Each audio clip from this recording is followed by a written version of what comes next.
Hello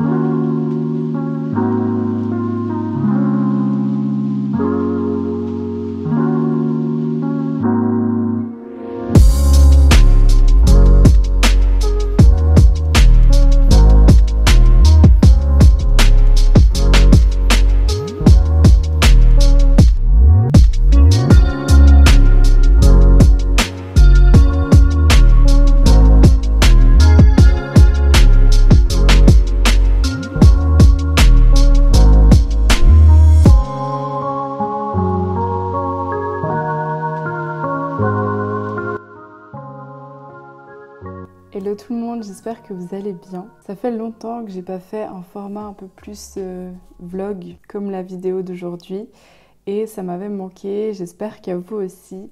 Ça va vraiment être le vlog de santé par excellence. Je vais vous montrer un petit peu ce que je fais dans ma journée, toutes mes petites habitudes, santé, bien-être, des astuces, mes trucs préférés du moment, comment je bouge mon corps, qu'est-ce que je mange. Je pense que vous commencez à connaître. Mon Dieu, j'ai l'impression que la lumière me rend tellement blanche. Vivement que je parte en vacances pour bronzer un peu. À l'heure où vous regarderez cette vidéo, je serai sur un autre continent carrément.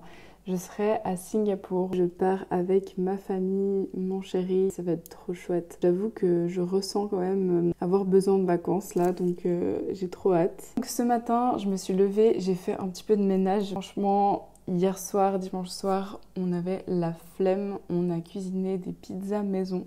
D'ailleurs, j'ai posté sur mon Instagram la préparation avec laquelle j'ai fait ma pizza. C'était pas n'importe quelle pizza, c'était une pizza à base de farine de lin qui est cétogène, hyper protéinée. Je crois que rien que dans ma pâte, il doit y avoir quasiment 20 grammes de protéines, exceptionnelles pour dire que vous mangez une pizza. Elle est aussi tellement riche en fibres, donc c'est complètement cétogène, ça ne fait pas monter votre glycémie. Si jamais vous êtes à la recherche d'une pizza comme ça, facile à préparer, vous avez juste à verser la préparation avec de l'eau chaude. Il n'y a rien de chimique, il n'y a pas d'additifs alimentaires, ni de sucre ajouté ou quoi que ce soit. Moi, je suis vraiment contre ces choses-là. Je suis à la recherche du plus brut possible et en l'occurrence, cette préparation est super cool. Donc si jamais, allez voir sur mon Instagram, j'ai fait une publication à ce propos. Pas de petit déjeuner pour moi ce matin, je suis au thé. Ce matin, je fais le jeûne intermittent jusqu'à midi 30, je pense, quelque chose comme ça. Sachant que j'ai fini de manger à 20h hier soir. Je vous expliquerai, je sais, je vous dois cette vidéo sur comment j'ai perdu du coup mes 4 kilos que j'avais pris au printemps. Je sais que vous attendez certainement cette vidéo et elle va sortir, c'est sûr. C'est juste que j'attends d'avoir encore un tout petit peu plus de recul parce que dans cette perte de poids, c'était pas mal lié aussi à mes hormones et c'est vraiment intrinsèquement lié. Donc j'ai travaillé en fait avant tout là-dessus et j'attends encore un tout petit peu pour avoir plus de recul parce que j'ai fait pas mal de tests. Vous savez que je travaille dans le cabinet de ma maman qui est micronutritionniste et qui travaille avec des laboratoires qui font des tests de tout genre, génétique, analyse du microbiote, les micronutriments. Et aussi, maintenant, on commence à s'intéresser vraiment de plus près aux hormones parce qu'on se rend compte que c'est une plaie totale chez les femmes aujourd'hui, les hormones, entre les problèmes de cycle, les problèmes d'infertilité, de poids qui sont reliés, les problèmes d'acné. Il y a une grosse demande, en tout cas on le voit avec les patientes qu'on suit au cabinet, que clairement il y a un truc à faire et à creuser avec ces hormones. Et du coup, j'ai déjà fait les tests pour moi-même. Je sers un petit peu de cobaye comme ça. Et voilà, je suis encore en attente de certains tests. Mais vous inquiétez pas, je vous montrerai vraiment tout dans une vidéo. J'ai déjà trop hâte de faire cette vidéo. Je me réjouis, mais malheureusement, c'est pas encore pour tout de suite. Donc, armez-vous d'un petit peu de patience et je vous dirai tout promis. Mais voilà, dans mon protocole, en tout cas, qui m'a permis de rééquilibrer mes hormones et de perdre ces 4 kilos, c'est clairement d'avoir incorporé un petit peu de jeûne intermittent. mais je ne le fais pas tout le temps. C'est pas du tout quelque chose que je fais tous les matins depuis que j'ai perdu mon poids. Donc c'est assez subtil, il y a pas mal d'autres choses qui entrent en jeu et d'autres choses que je fais qui sont différentes. Mais voilà, tout ça, je vous l'ai dit, ça fera partie de la vidéo. En plus, je sais à quel point le jeûne intermittent est controversé par rapport aux hormones chez les femmes justement. Donc j'ai un paquet de choses à vous dire à ce propos-là et toute mon expérience à vous partager. Maintenant, au programme, je vais aller faire ma petite séance de sport parce qu'on est lundi, j'ai congé, je profite avant de reprendre le travail et d'avoir moins le temps. Quoique ma journée va être quand même bien chargée parce que j'ai du travail pour mes réseaux sociaux cet après-midi. Je vous expliquerai ça plus tard. Là, ça fait 2 jours que j'ai rien fait. Donc, je vais faire une petite séance de pilates, je pense. 45 minutes, c'est une séance que j'ai pas faite depuis longtemps, que j'adore et qui me fait de sacrées courbatures. Ça travaille des muscles que vous ne connaissiez même pas dans votre corps, c'est assez incroyable. C'est parti!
Voilà avec quoi je casse mon jeûne. Alors ça, c'est de la salade, je peux vous dire.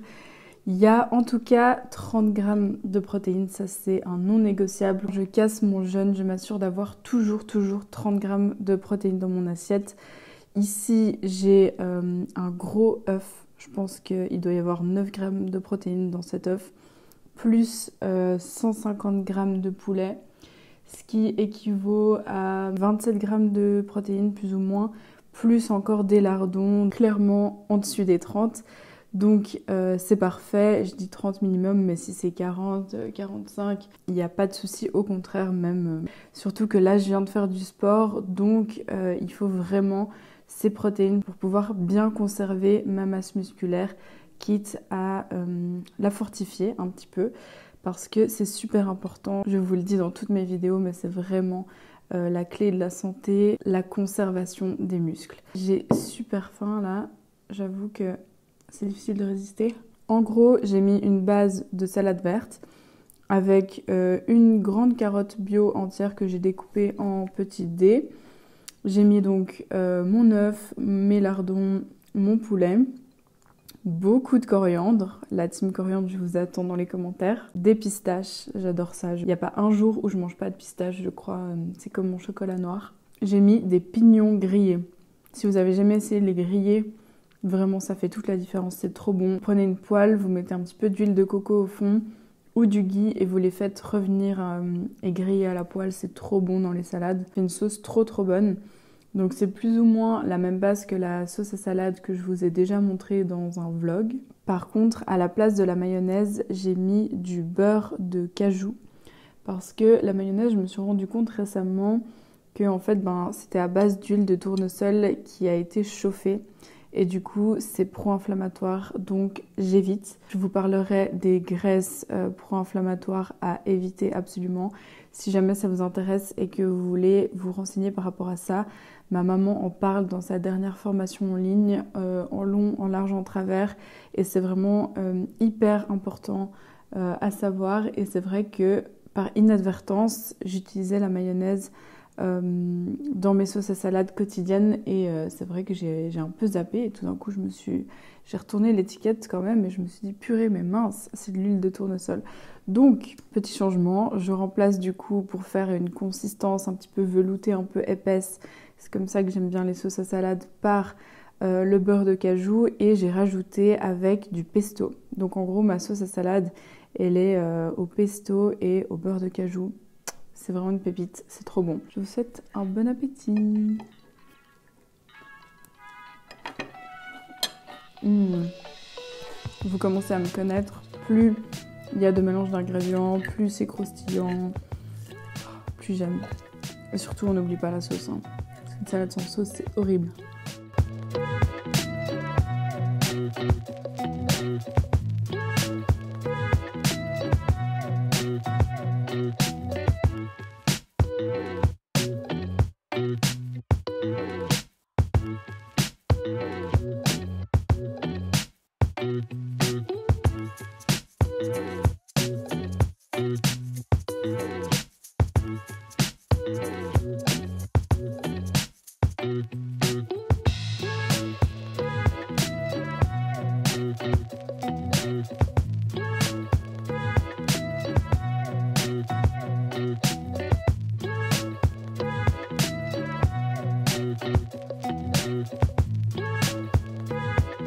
Donc là, je suis en train de me préparer pour filmer mes TikTok cet après-midi parce que je prévois de vous sortir, enfin, ce sera des TikTok, mais ce sera aussi sous format short YouTube et sous format Reels pour Instagram.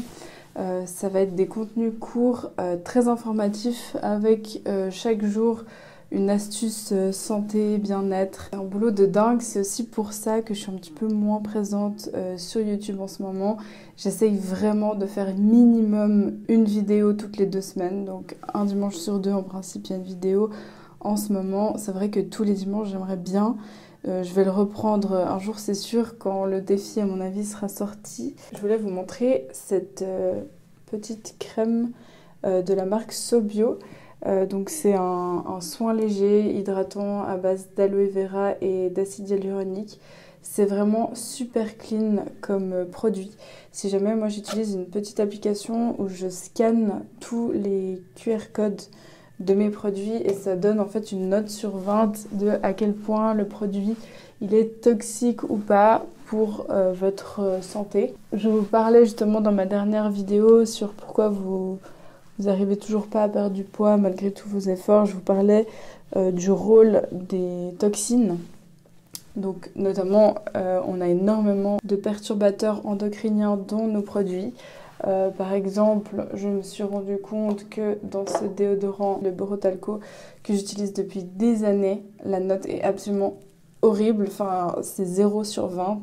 Quand j'ai vu ça, j'ai pris peur. Je me suis dit, mon Dieu, je me suis intoxiquée de perturbateurs endocriniens pendant si longtemps. Mon défi actuellement, c'est de remplacer gentiment tous mes produits, ou en tout cas ceux que j'utilise le plus, enfin tous les jours vraiment qui pénètrent dans ma peau. J'ai testé celui-ci, c'est le Alviana. C'est un déo crème, en fait, c'est une espèce de pâte comme ça que vous mettez sous vos aisselles. Franchement, ils sont bons. Et c'est pas très pratique à mettre parce que voilà, vous en avez sous les ongles si vous avez les ongles assez longs comme moi. Et puis c'est un peu pâteux, il faut bien faire pénétrer.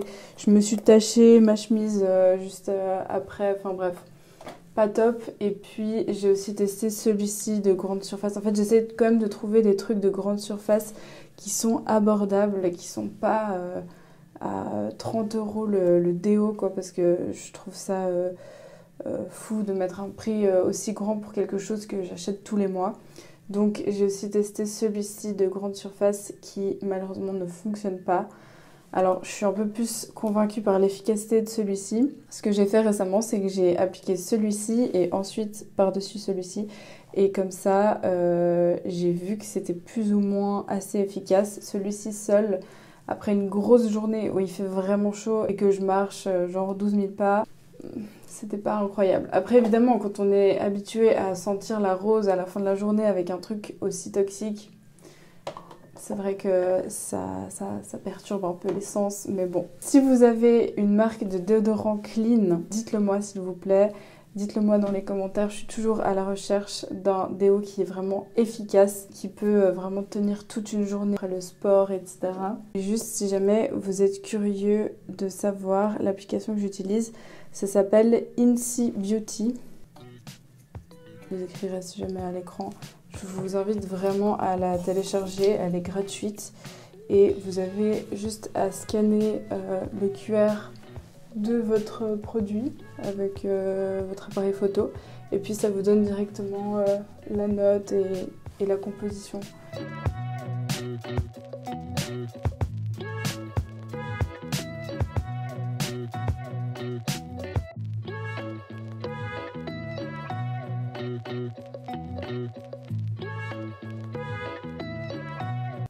Je fais une petite pause dans mes TikTok. Je voulais vous parler un tout petit peu par rapport à ma séance de sport de ce matin. J'ai oublié de vous updater par rapport à ma routine. Je sais que ça peut intéresser pas mal d'entre vous.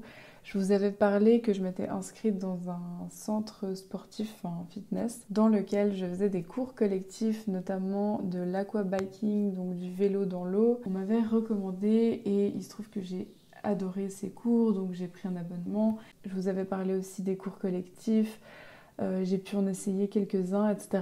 Le seul problème, c'est que 2 semaines après le début de mon abonnement, je me suis blessée au genou et je vous en ai d'ailleurs parlé dans un vlog qui commence à dater et ça me déprime de me dire que j'avais déjà ce problème dans ce vlog et qu'il est toujours là.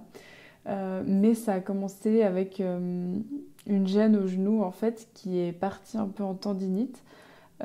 Qui s'est vraiment calmée, enfin l'inflammation était partie parce que j'ai fait tout le nécessaire pour pouvoir calmer l'inflammation. L'inflammation a bien diminué, j'ai pris tout ce qu'il fallait au niveau complément, j'ai mangé vraiment anti-inflammatoire pour pouvoir guérir ça, j'ai mis de la glace, enfin bref, tout allait bien.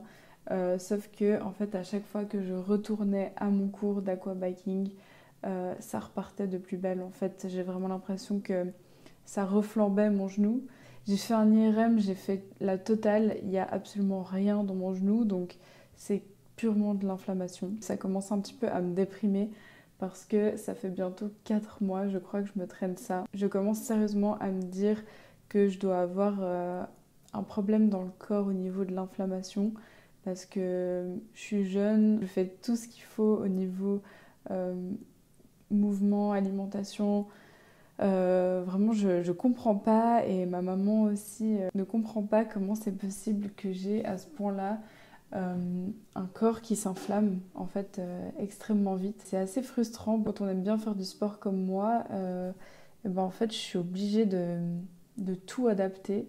Et je peux pas exactement faire ce que je veux. C'est un peu embêtant, surtout pour progresser aussi, mais bon. Je me dis, tant que je peux bouger et que je trouve quand même un moyen de bouger, je suis reconnaissante et je touche du bois.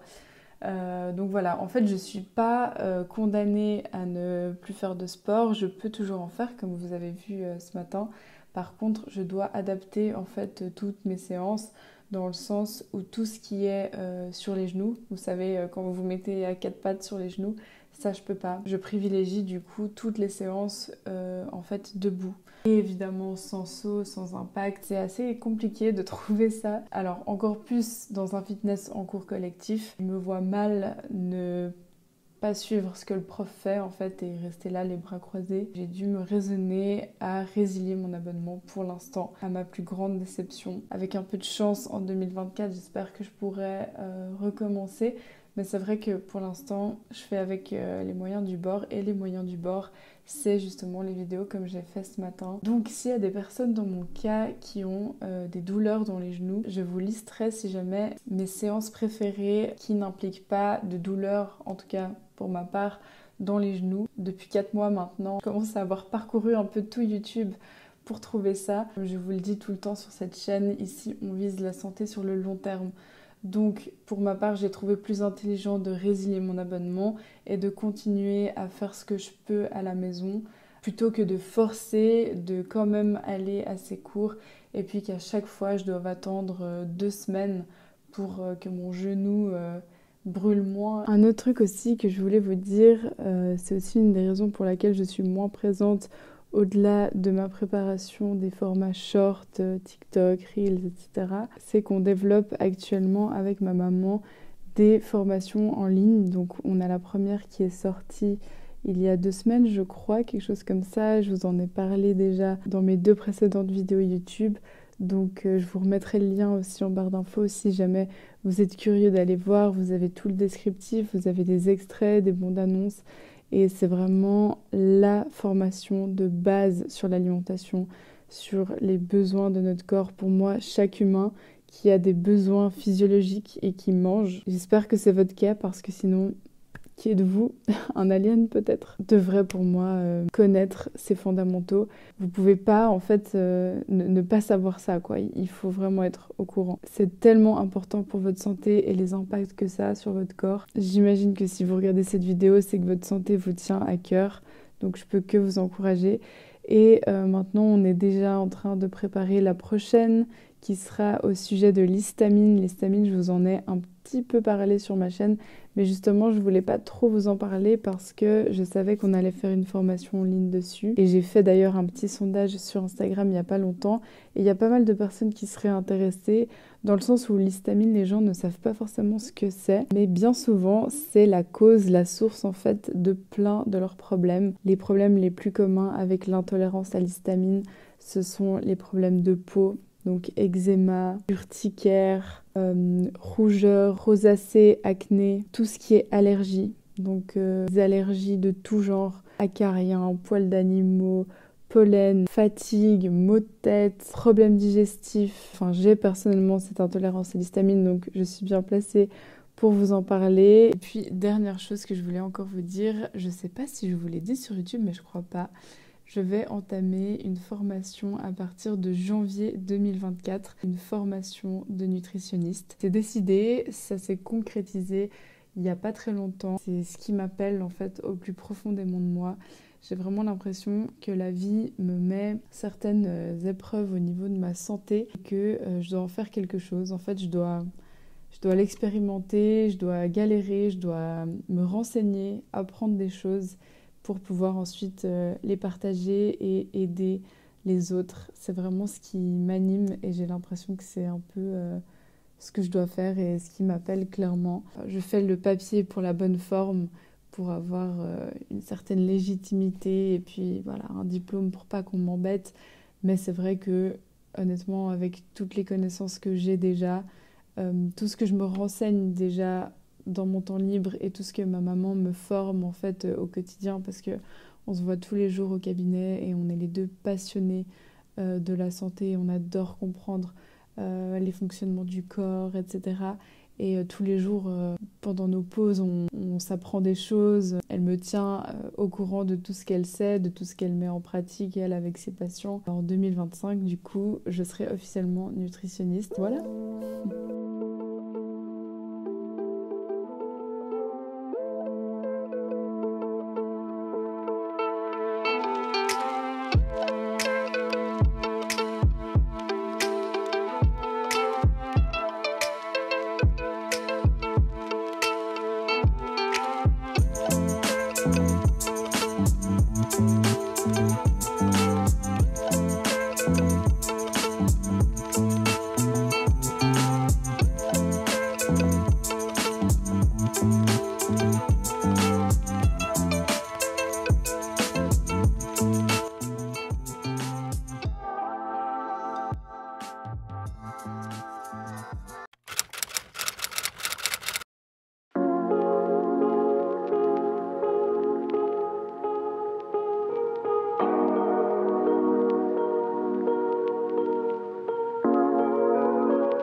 voici un peu plus tard, je m'apprêtais à faire la recette du gâteau automnal dont je vous ai parlé avant. Une recette que j'ai vue il y a 2-3 jours sur le compte Instagram de Amanda Bagima Nutrition.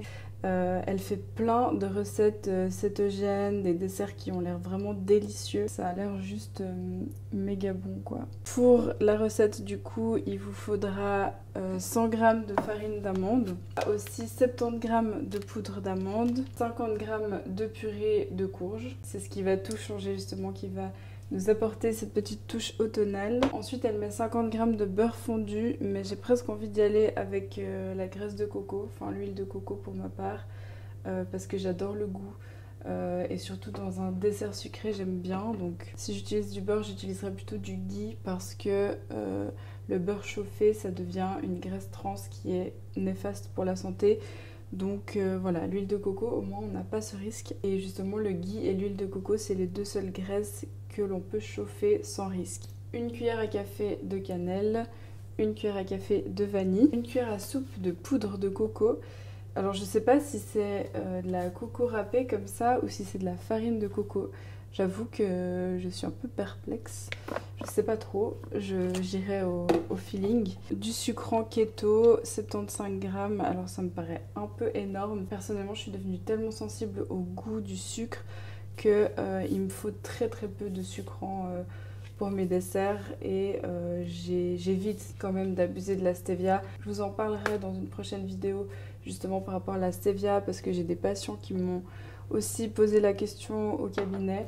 On va dire que j'ai clairement réduit la consommation de stevia. Je l'utilise plus que dans les desserts maintenant parce que j'ai quand même pas trouvé une meilleure alternative pour sucrer mes desserts sans que ça fasse piquer la glycémie. Mais j'ai clairement réduit ma consommation au quotidien et j'en ajoute que très peu, donc je pense clairement que 75 g ce sera trop. Donc je vais ajouter un petit peu, je goûterai au fur et à mesure et je vous redirai combien j'ai fini par en mettre.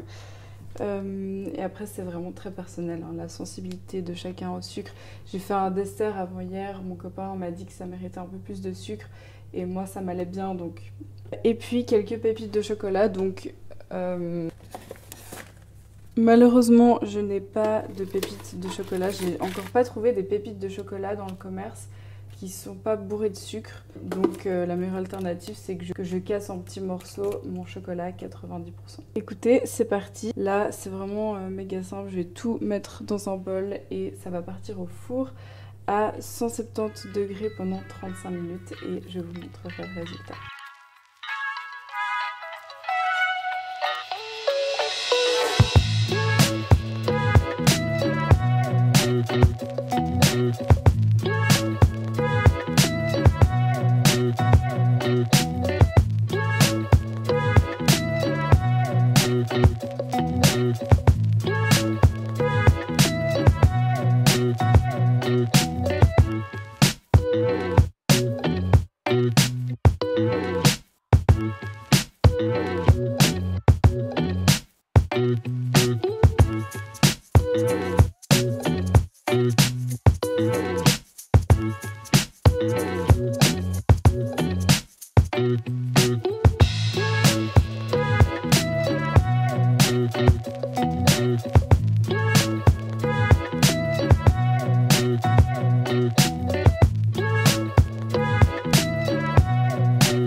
La dernière chose que je voulais faire avant de partir au cabinet cet après-midi, c'était vous montrer juste un petit peu les compléments alimentaires que je prends en ce moment, surtout au niveau immunité, parce que comme je pars à Singapour ce week-end, j'ai vraiment pas envie de tomber malade. Et en plus, là justement, c'est la transition.